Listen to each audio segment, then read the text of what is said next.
তুমি কে আমি কে battery battery দাবি মোদের একটাই, জাতীয় বাহন রিক্সা চাই, জাতীয় বাহন রিক্সা চাই। দাবি মোদের একটাই, তুমি কে আমি কে ব্যাটারি ব্যাটারি।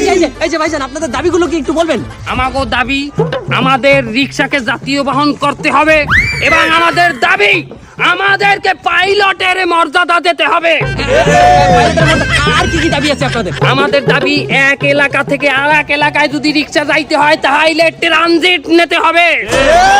ট্রানজিট নিতে হবে মানে? ট্রানজিট মানে গুলিস্তান থেকে যদি গুলশানে যায়, মাঝখানে মিরপুরে ট্রানজিট নিতে হবে, ওইখানে থামতে হবে, ওইখান থেকে আর একটা রিক্সা, যেমন শোনেন নাই এমনিকা যাইতে হইলে তুরস্কে লন্ডনে পেলেন থাইমা ট্রানজিট নেয়, আমাকেও কেন নেবে না? ওরাও পেলেন চালায়, আমরাও রিক্সা চালাই। তুমি কে ব্যাটারি ব্যাটারি তুমি কে আমি কে ব্যাটারি ব্যাটারি।